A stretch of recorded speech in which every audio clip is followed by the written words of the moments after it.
This video is sponsored by Skillshare. The first 1,000 people to follow the link in the description will receive a free trial of Skillshare Premium. Stick around to the end to learn more.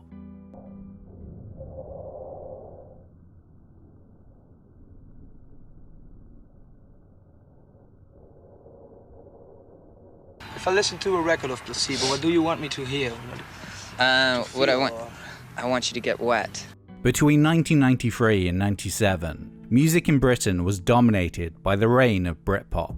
Copying the Small Faces and Kinks was back in vogue. Everyone had a vested interest in championing either Blur or Oasis, and the charts were infested with acts with names like Shed 7, Sleeper, and Menswear.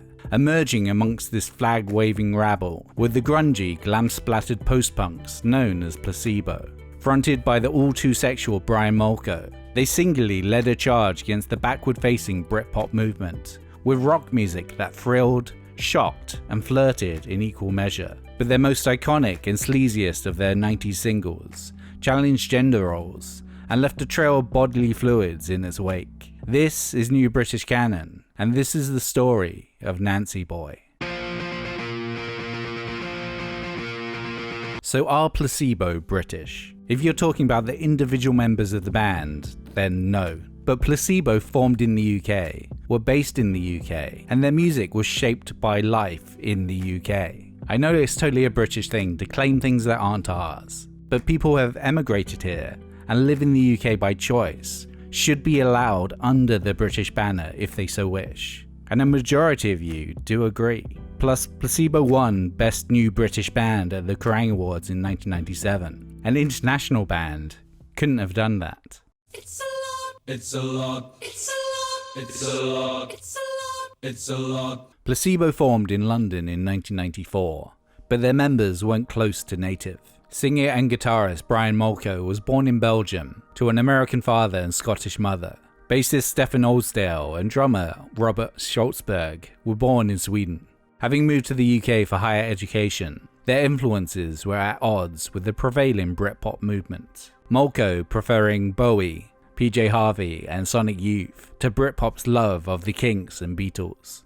For a start, we're not British. We didn't grow up here, so we don't share the same vocabulary. We never listened to any of the groups that bands like Ocean Colour Scene listened to. With us, it was all post-punk and new wave guitar music, along with Patti Smith's poetry. All these women, they got no teeth and gum or cranium, and the way they suck hot sausage. Stuff like Depeche Mode.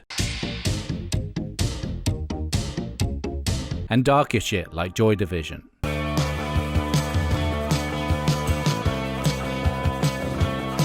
Immediately in a live setting, Placebo turned heads, especially the androgynous Molko and his high-range vocals. With his small frame and long hair, he had always been confused for female. But on stage, he was also trying to make a pointed statement by wearing makeup and a dress. I wanted to challenge the homophobia that I was witnessing in the music scene. I wanted everyone who was slightly homophobic to show up at our gigs and think, oh, I really fancy the singer. She's hot, only to find out later that the singer was called Brian, which would hopefully lead them to go home and ask themselves a few questions. Of course, the cross-dressing was an aesthetic choice, but for us, it was also a political act. After recording a scrappy 4-track demo, Placebo became known to the UK's press and A&R sectors when they entered the Unsigned in the City Battle of the Bands competition in October 1995, eventually becoming the joint winners with Kula Shaker and Performance. This provoked a bidding war, with Placebo eventually signing with Caroline Records, who set up their Elevator music label so that Placebo could retain creative control and remain independent. Another party that was impressed by Placebo's first steps was one David Bowie, who invited the band to replace Morrissey as the support act for a handful of European dates in February 1996. Placebo moved from playing less than 300 people a night to upwards of 15,000. Bowie would continue to be a champion for the band throughout the years, even collaborating on the 1999 single release of Without You I'm Nothing. Such imagination seems to help the feelings slide. But back in 1996, Placebo had yet to record their debut.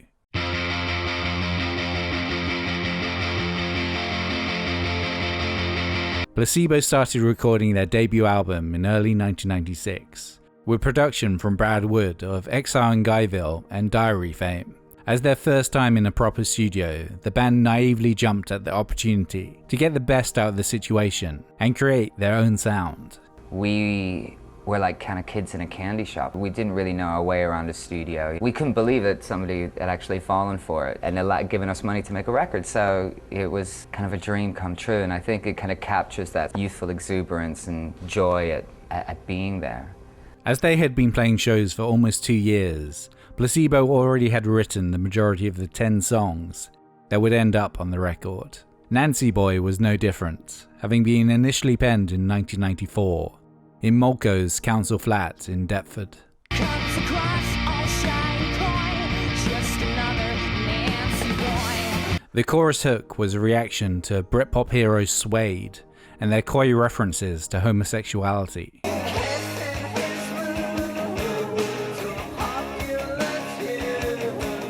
As well as hipsters sexually experimenting for the sake of being trendy.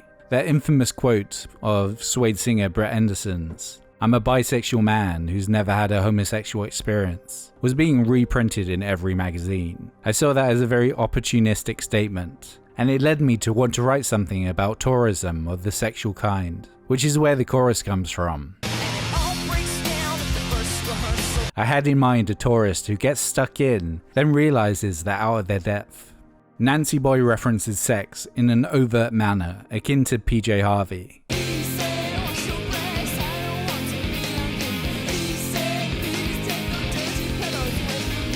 But with a bisexual twist. On early versions of the track, She's Coming Over Me is followed by Molko yelping orgasmically. A touch that is tastefully removed for the album version. The song's lyrics are a patchwork of ideas, all exceedingly relevant to Molko at the time. Drugs, cross-dressing, fetishes, and casual sex.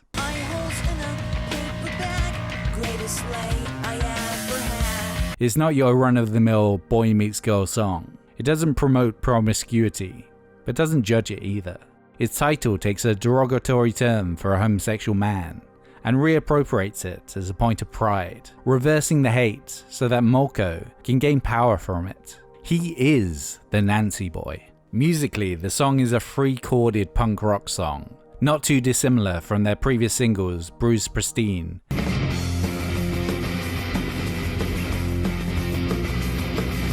and Teenage Angst. Since I was born, I started to decay. Dark, brooding, anthemic, in a Sonic Youth kind of way.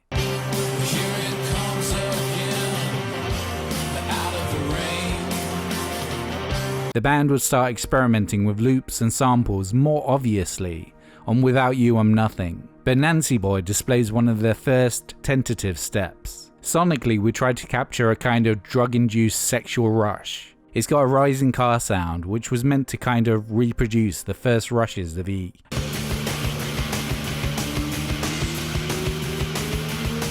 And it's obvious that the character in the song is kind of drug-crazed at that moment. There are times in your life when you're so off your head that all you really want to do is fuck.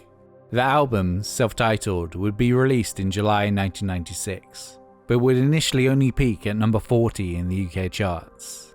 Not long after its release, after months of growing tension, Schultzberg was fired in late 1996 and replaced by an Englishman, former Breed Styxman Steve Hewitt. After 3 poor charting singles, the band's fortunes were changed in January 1997 with the release of the Nancy Boy single. It would hit number 4 in the UK charts and give this little band national exposure on Top of the Pops.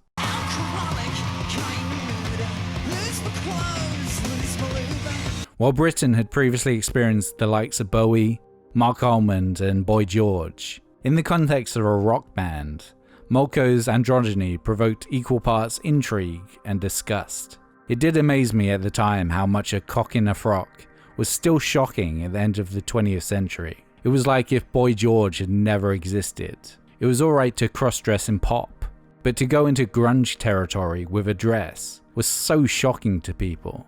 But in the year directly after Nancy Boy, its tales of different partners every night and out-of-sight narcotics would become a self-fulfilling prophecy.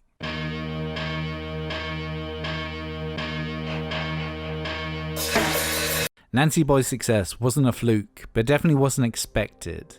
They'd been signed for less than 12 months, and now they were one of the most talked about bands in Britain. Not only did this make their album re-enter the chart at number 5, but it shot the band into the spotlight. It's safe to say that they weren't ready for the headline tours, magazine covers, and overwhelming attention. And succeeding at rock and roll gave them increased access to sex and drugs. We had this feeling of utter disbelief, as if we were naughty school children and had fooled everyone, and were about to be found out at any minute. So we embraced the rock and roll lifestyle with enormous enthusiasm, as I think every young band should, you know?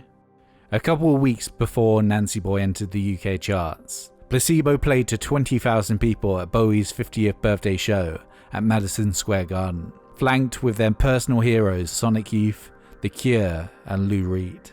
This would be the kickoff for 6 months of drug-fueled, sex-filled touring, twinned with Molko's increased interaction with the press, which, though a desired interviewee and quick with a soundbite, he was prone to exaggeration, backbiting, and generally being a PR nightmare. During this period, he claimed to have spent £700 a week on drugs, had between 10 and 500 sex partners, and indulged in a champagne-nourished, 3-day-long orgy.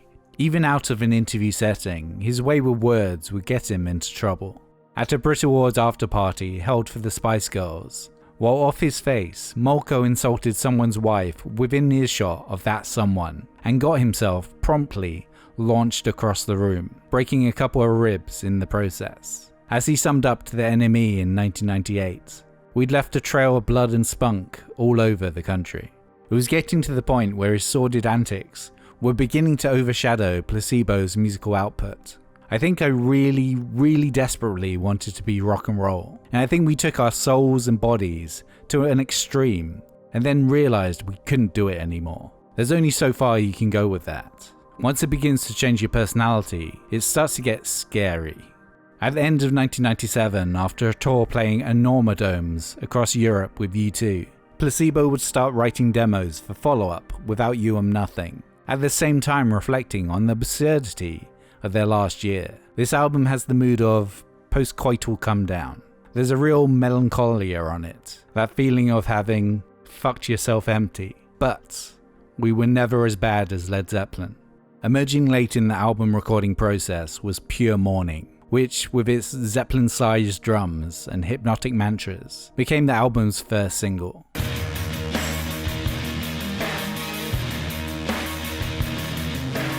While just as fixated on drugs and sexuality as Nancy Boy, Pure Morning acts more as a moment of clarity after the hangover. A friend with breasts and all the rest, a friend who's dressed in leather. Slower, more introspective, and with electronic flourishes. Molko's vocal less adolescently shrill and more world-weary, akin to Lou Reed. Days, dawn and skins crawling. As Molko said to Billboard, is the song about coming down when the rest of the world is waking up. How many times have you come out of a club when the sun is coming up and others are going to work? You feel dislocated. You just want someone to slip their arm around you and make slumber easier. Pure morning.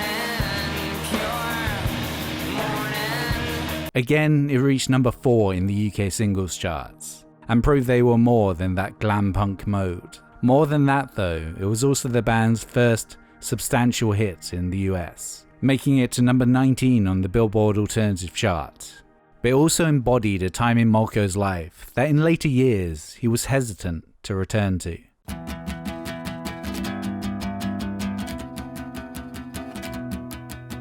Since Pure Morning, the band have gone from strength to strength, though they would never have a UK chart placing as high as either Nancy Boy or Pure Morning. With each new album, Placebo evolved their sound and grew their fan base, especially across Europe.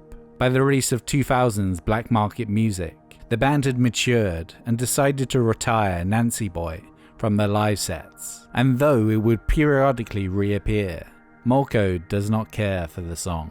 I view Nancy Boy in a way I imagine Radiohead look at Creep. I just wish that the song that propelled us into the limelight had been a little bit better written. It's the lyrics that make me cringe most. They're me trying to find my feet.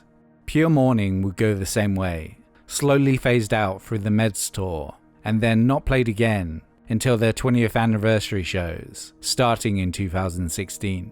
As with Nancy Boy, the band felt they had outgrown the song, and Molko no longer felt they had an emotional connection to the person he was when he wrote it. I'd say they're definitely not my best work, but they're better than anything Noel Gallagher's ever written. Besides, my lyrics have always been ambiguous. The lyrics of Pure Morning just came off the top of my head when we were writing in the studio. At least it's not